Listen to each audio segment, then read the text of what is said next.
গুরু ভক্তি লাভ করতে গেলে গুরুর যেমন সঙ্গ করতে হয়, গুরুর আদেশ যেমন পালন করতে হয়, তেমনি প্রকৃত গুরুভক্ত যে তারও সঙ্গ করতে হয়। ভক্তর একখান ভাব আছে, ভক্তর একখান শুদ্ধ দৃষ্টি আছে। তাই প্রকৃত ভক্ত যে তার সংস্পর্শে মানুষের কল্যাণ হয়, যে কখনোই মানুষের নিজের দিকে আকৃষ্ট করতে নচায়, সে চাই বেগুন যেন তার পৃষ্ঠতায় ভালোবাসে। বাঁচতে সে ভালো রে তুই, বাসলি ভালো কারে, প্রতিদানেও তাই পাবি তুই, মজলি নিয়ে যারে। পরম প্রেমময় শ্রী শ্রী ঠাকুর অনুকূলচন্দ্রর অনেক বানিয়ে আছে যার আর চলার পথর সঙ্গী হিসেবে হাজ করে। কাউকে বিপদে রেখে পালিয়ে যেও না, মনে রেখো একদিন এই বিপদ তোমারই হতে পারে। ভক্তি যদি ভালোই লাগে সুনিষ্ঠ হও আগে, শিষ্ট চলাই চলতে থাকো পরাক্রমী রাগে। তুমি যদি ভালো থাকো অন্যরা যদি হয় নিপাত, তোমার থাকা কি সুষ্ঠু রবে, আসবেই কিন্তু তাতে আঘাত। তুমি সত্য বা আদর্শে মুগ্ধ থাকো, হৃদয়ে ভাব আপনি উতলে উঠবে, আর সেইভাবে অনুপ্রাণিত হয়ে কত লোকের যে উন্নতি হবে তার কিনারা নেই। ধৈর্য ধরো, বিপদ কেটে যাবে। যেমন ডালিম পাকলেই ফেটে যায়, তোমার অন্তরের সভ্যভাব পাকলেই আপনি ফেটে যাবে। তোমায় মুখে তা প্রকাশ করতে হবে না। অন্যকে বড় করবি যত, ততই বড় হবি তুই। বড় হওয়ার একটিই পথ, একটি ছাড়া নয় কো দুই। ইষ্টনিষ্ঠায় ভক্তি তোমার, ইষ্টনিষ্ঠায় পরাগতি, ইষ্টনিষ্ঠায় ব্রাহ্মী পথ, নিষ্ঠাই তোমার জীবন গতি। অসতের ভিতর থাকো যদি অসৎ হয়ে উঠবে, সতের কাছে অসৎ গেলে সৎ পোষণায় জুটবে। খেয়াল মাফিক বুঝলি গরু, হতে মানুষ হলি গুরু। ভালোবাসো, ভালোবেসে যাও, দিয়ে যাও, ভালোবেসে ফতুর হয়ে যাও, কিন্তু চেয়েও না প্রতিদানে কিছু। যা পাবে তাতেই তৃপ্ত থাকো, কিছুরই কাঙ্গাল সেজো না। যা পাও তাতেই ভরপুর হয়ে ওঠো, প্লাবিত হয়ে ওঠো, অডেল হয়ে ওঠো। সৎসঙ্গে একদিন বৃষ্টির জলের মতো টাকা বৃষ্টি হবে, সেই দিনই সৎসঙ্গের বিপদের দিন।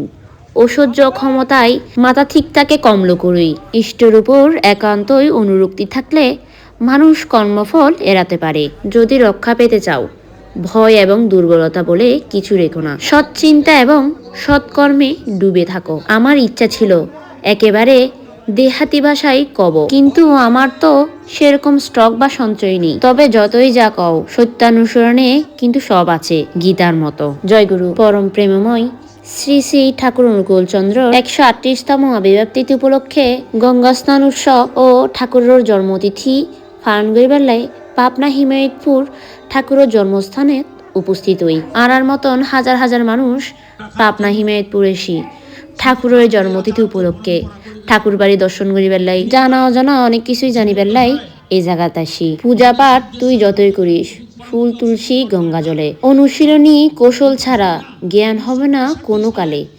জীবন না থাকলে হেলায় ফেলে জগন্নাথকে দেখতে গেলি, জীবননাথ হই যে জগন্নাথ অহংকারেই না দেখতে পেলি। শ্রী শ্রী ঠাকুর অনুকূলচন্দ্রর ভালো নাম অনুকূলচন্দ্র চক্রবর্তী। 14ই সেপ্টেম্বর 1888 সালে পাবনা হিমায়তপুর গ্রামত ঠাকুরের জন্ম। পিতা শিবচন্দ্র চক্রবর্তী পেশায় আসিল একজন ঠিকাদার এবং মাতা মনমোহিনী দেবী, যিনি আসিল ভগবত ভক্তিতে পরিপূর্ণ একজন মহিষী নারী। ঠাকুর অনুকূলচন্দ্র পাবনা ইনস্টিটিউশনত নবম শ্রেণী পর্যন্ত অধ্যয়ন করার পর পশ্চিমবঙ্গর নৌহাটি উচ্চ বিদ্যালয়ত পড়াশোনা করে। পরবর্তী সময়ে কলকাতার ন্যাশনাল মেডিকেল স্কুলত হোমিওপ্যাথি ডিগ্রি অর্জন করার পর নিজ গ্রামত প্র্যাকটিস শুরু করে। ঠাকুর বিশ্বাস করত মানুষের শারীরিক, মানসিক ও আত্মিক এই 3 প্রকার ব্যাধির আক্রান্ত হয়। তাই ইবে মানসিক ব্যাধির চিকিৎসার প্রতি বেশি নজর দিত, কারণ শারীরিক সুস্থতা অনেকটাই মানসিক সুস্থতার উপর নির্ভর করে। ইবে মায়ের নিকট দীক্ষা নেওয়ার পর ঠাকুর অনুকূলচন্দ্র মানুষের আত্মিক উন্নয়নের লাই কীর্তন দল গঠন করে। কীর্তনের সময় ইবে মাঝে মধ্যেই দিব্যভাবে আবিষ্ট হয়ে ফুটত। এ সময় তার মুখতুন উচ্চারিত বাণীসমূহর পরে সংগৃহীত হইয়ারে পুণ্যপুঁথি নামে প্রকাশিত হইত। এততুন লোকে তারে ঠাকুর বলি সম্বোধন করত। সত্যনিষ্ঠা, কর্ম অনুষ্ঠান ও দীক্ষা গ্রহণের মধ্য দিয়ে মানুষের আত্মিক উন্নতি বিধানের উদ্দেশ্য তিনি পাবনা প্রতিষ্ঠা করি যে সৎসঙ্গ আশ্রম। শিক্ষা, কৃষি, শিল্প ও সুবিবাহ এই 4 বিষয় হল সৎসঙ্গের আদর্শ। শ্রী শ্রী ঠাকুর লোকাহিতার্থে তপবন বিদ্যালয়, দান্তব্য চিকিৎসালয়, ইঞ্জিনিয়ারিং ওয়ার্কশপ, পাবলিশিং হাউস, ছাপাখানা ইত্যাদি প্রতিষ্ঠা করছি। 1946 সালত ঠাকুর বিহারত দেওঘরত যাই এবং এডে সৎসঙ্গর আদর্শপুষ্ট একখান নতুন আশ্রম গড়ে তোলে। 1947 সালত বাংলা ভাগ করবার পর ইবে আর ফিরি নুয়াই। ঠাকুর অনুকূলচন্দ্র বিপুল সংখ্যক গ্রন্থ রচনা করছি। এক হিসাব মতে তার রচিত গ্রন্থের সংখ্যা 82 এবং ইংরেজি গ্রন্থের সংখ্যা 12। এর মধ্যে পূর্ণপুঁথি অনুশ্রুতি 6 খণ্ড, চলার সাথী শাশ্বত 3 খণ্ড, প্রতিবিনায়ক 2 খণ্ড ইত্যাদি উল্লেখযোগ্য। ঠাকুর অনুকূলচন্দ্রর শিষ্য সম্প্রদায় এবং সৎসঙ্গর সাংগঠনিক কর্মকাণ্ড উভয় বাংলার নানা অঞ্চলে আজও সক্রিয়। ঢাকা ও চট্টগ্রাম সহ দেশের বিভিন্ন শহরত এই আশ্রমর কার্যালয় আছে। 1969 সালত 26 জানুয়ারি বিহারর দেওঘরত ঠাকুর পরলোক গমন করে। ইয়ান হইল ঠাকুরের কিছু জীবনী কথা সংক্ষিপ্তভাবে যা ওনারা হাসে প্রদর্শন করলাম। আর ভিতরে ঢুকির ঠাকুরের জেরে নিজ বাড়ি আসিল, যে জায়গার মধ্যে ঠাকুর বড় ঠাকুরের শৈশবকাল কাটতি, এমনকি এরে পাবনা মানসিক হাসপাতাল জিয়ান আছে ইয়ানও চাইলাম। অনেকে হতাই ফল করে হজে ফাপনা ফাটাই দিম। ফাপনা এই জায়গার মধ্যে বেগুনরে ফাটাইবে হতা হয় যার কি পাবনা মানসিক হাসপাতাল প্রত্যেককে কিছু জেনুম বলি তা হনো হতা নাই। কিছু কিছু জিনিস ঘুরি চন পড়ে। ঠাকুর সম্পর্কে আমরা হতটুকুই বা জানি, যা জানি তা খুবই অল্প। আরও অনেক কিছু জানার আছে। আনার মতন হাজার হাজার দর্শনার্থী এসে ঠাকুরের মন্দির দর্শন করিবার লাই, ঠাকুর সম্পর্কে জানিবার লাই, পাবনা হিমায়তপুর এবার লাই অনেকেই আছে বেগুনেই জানিবার লাই। আবার অনেকেই গুরুত্ব মা বাবার অঙ্গে যারা ঠাকুরের দীক্ষা গ্রহণ করছে তারা বেগুনেই জানে।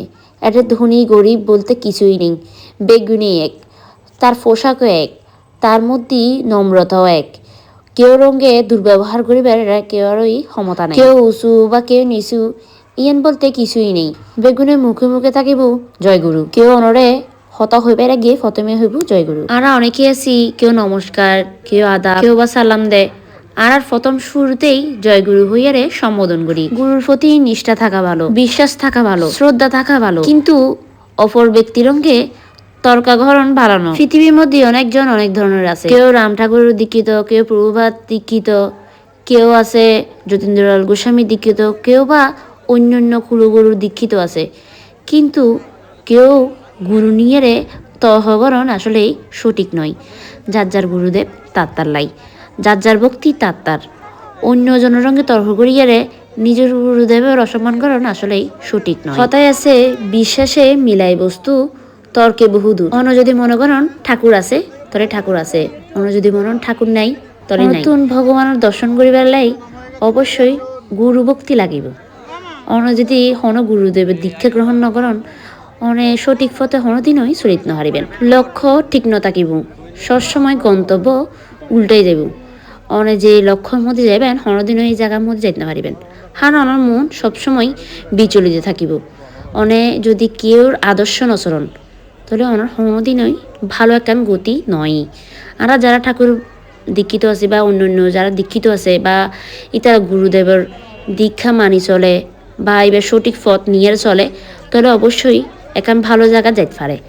আর যারা ন যায় মানে ধরুন দীক্ষা গ্রহণ ন করে, ঠাকুর ন মানে, হন গুরুদেব ন মানে, নিজের মতন তারা সেবেন যে হয়তো উন্নতি হই কিন্তু অবনতি হই খুব অল্প সময়ে দেব। আই নহয় যে অনেক ঠাকুর অনুকূলচন্দ্র দীক্ষা গ্রহণ করেন, অনেক যে কোনো ঠাকুরের দীক্ষা গ্রহণ করেন, যে কোনো গুরুদেবের দীক্ষা গ্রহণ করিয়ারে ইবার পথে অগ্রসরণ সেবেন জনের ঠিকই লক্ষ্য পূরণ হইব, গন্তব্য স্থির থাকিব। কেউ আছে ঠাকুরের দীক্ষা গ্রহণ করছি বা হন গুরুদেবের দীক্ষা গ্রহণ করছি, কিন্তু দীক্ষা গ্রহণ করার পর এবার হন আগা করা ঠিক নেই, মানে গুরুদেব হরে শিষ্য হরে তার হন ঠিক ঠিকানা নাই। অনেকে তো দীক্ষাই গ্রহণ ন করে, মানে গুরুদেবেই না মানে গুরুদেব কি এনে ন জানে, ঠাকুর ঘরের থতে কি তাই ন জানে। ছোটবেলা তুমি নিজেই দিদা হয় যে দীক্ষা গ্রহণ নকরিলেই হাত শুদ্ধি নয়, ঠাকুরে যে প্রসাদ গিনারা দি ইয়ানো শুদ্ধ নয়, ভগবান তা গ্রহণ ন করে। দীক্ষা গ্রহণ করলি হাত শুদ্ধ হয়, ঠাকুরের হাসে অনে ভোগ নিবেদন করলি তাও শুদ্ধি হয়। ঠাকুরের বাণীর মধ্যে আছে আমরা ঈশ্বরকে দেখতে পাই না, বাবা মা গুরুজনকে দেখতে পাই, তারাই শ্রেয় হন, যাদের স্বার্থ আমাদের জীবন বাঁচাবাড়া।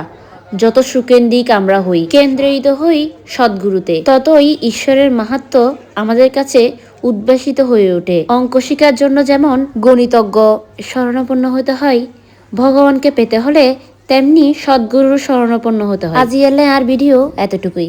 অনহাতন আর ভিডিও কেন লাগি অবশ্যই কমেন্ট করে জানাবেন, আর লাইক কমেন্ট এন্ড শেয়ার করিয়ে আরে সাপোর্ট করিবেন। আজ আর ভিডিও এতটুকুই। ওনারা বেগুন বাড়াতে কিবেন। জয় গুরু।